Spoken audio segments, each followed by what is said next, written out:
today's video is going to be on this look right here. It is a very dramatic look. These kind of looks are like my go-to looks. I do them all the time in my free time when I'm not filming videos. So this may be a little bit too dark for some people, but you can just cater it to how you like to do it. Just don't put as much black on. And for this look, I used only one palette, and it is the Wet n Wild All Natural palette. This is the one. This is the Nude Awakening one. So this is what it looks like. I did a review on this a couple videos back, which I will link up here in case you haven't seen that. I had mixed reviews on it, basically just on these like shimmery shades right here, which I did not use any of those. But you'll see that in the tutorial. As always, if you have any video requests for me, just leave them for me down below, or you can find me on any of my social medias, which are linked in the bottom bar. If you give me a video request and I do it, then I will give you a shout out so that everyone can go see your channel as well. That way, it's just a fun little process for everyone. And I just want to apologize for being a little slack on my videos slash commenting back to y'all lately.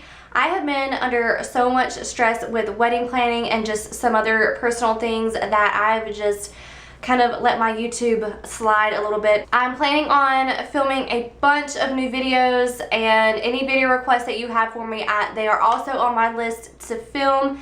I'm trying to do more videos on the weekend, like film on the weekend, so that way even if I get busy during the week, I will actually have something to upload now. So anyways, I just want to put that out there for you real quick. I don't think I have anything else left to say in the intro other than just like the video if you liked it, share it with your friends so they can see how to come up with this very affordable look from Wet n Wild, and don't forget to subscribe. So if you want to see how to get this look, then let's just go ahead and get started. So I'm starting off with this NYX Jumbo Eye Pencil in the shade Milk, and I really wanted something super white to make the other shadows stand out, and I already taped my eye to give it that sharp line. I just didn't show it, so sorry about that, but I really wanted a nice harsh line with this look. So going in with this Wet n Wild palette with this lightest matte shade right here, you know the drill. I say this every time. I just put it as a base shade. And then moving on to this taupey brown shade. It is the only transition shade in the palette, unfortunately, but I'm using that in my crease and building it up to make it dark to go along with the rest of the shades. And I just think that putting a transition shade just makes the other colors fade very nicely and makes the look even more put together. So moving on to this burgundy shade in the palette, I'm putting that in the middle of my eye, but also kind of towards the outer corner, but not in the outer corner, if that makes sense. I want this to be the more prominent shade, but not the darkest shade. So basically what I'm doing is building it up and then blending it out. I do this with all the eyeshadows, but this one in specific. So now with the black, we are using this on a pencil brush and putting this on the outer corner, blending that into the burgundy shade and kind of bringing it into the crease a little bit just to make the crease a little bit darker. So like I said earlier, we're going to add as much as we want and then blend everything out. That's why I really want to use a tape, because it just makes everything a lot easier, especially if you're using black.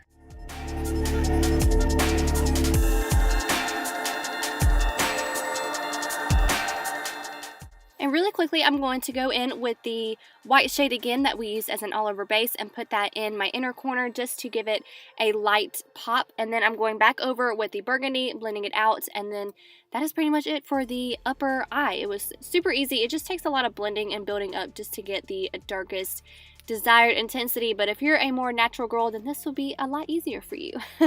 So now moving on to eyeliner, I'm just doing a waterline and tight line with this NYX liner, and then I also did just a plain line with a liquid liner, and then I'm using these Eylure Definition lashes.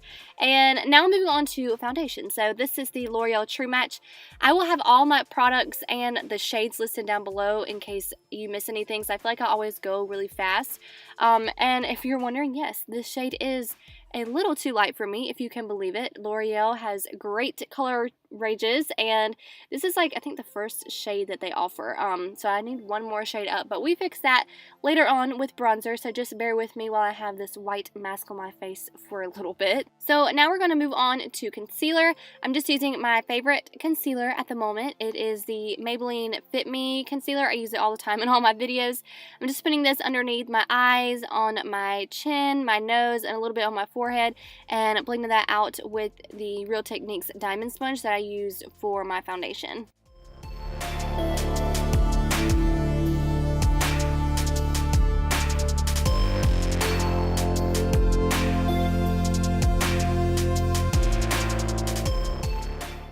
So I didn't show a clip of it, but I'm actually setting my face makeup with the Rimmel Stay Matte Powder. I'm almost out, but that's just what I'm using right here to set my entire face. I love that powder. I use it all the time. I feel like I use the same products because I just found stuff that actually works for me and my skin. So why fix it if it ain't broken, right? Okay, girl, now we got the bronzer going. This is the Maybelline Master Contour palette, and I'm using the bronzing shade out of this palette. That's the only shade I'm using today. And yes, we are bronzing, and we are bronzing a lot because we need it. I did not realize how light this was until I was editing this, and I was like, wow, this is super light, and I'm really pale, so that's saying something. So now for blush, this is a super old Revlon blush. I'm pretty sure they don't even make that anymore, but I'll have the name listed down below. I'm sure they probably make something really similar, but I wanted to use this because it's very neutral and I feel like it doesn't distract from the eyes, which is exactly what I was wanting because the eyes are really, really dark. So this is the Colourpop highlight in Lunch Money. Love Colourpop highlights, love Colourpop products, and you can see this is a pretty decent highlighter. It's very in your face, but I try to tone it down a little bit. But yeah, just always have to highlight. Very loving the strobe lately. And I did my brows off camera with the Colourpop Bang & Brunette gel. And then for the lower lash line, I'm using that the burgundy, the burgundy shade underneath, and then blending it out with the transition shade. So I line my lips off camera, but this is the Maybelline lipstick. I think it's in the shade Nude Nuances. Again, I'll have everything listed down below. Very neutral, went with the look perfectly. So this is pretty much the entire look. I really hope that y'all enjoyed this. Don't forget to like it and subscribe, and I will see y'all in my next video. Bye, y'all.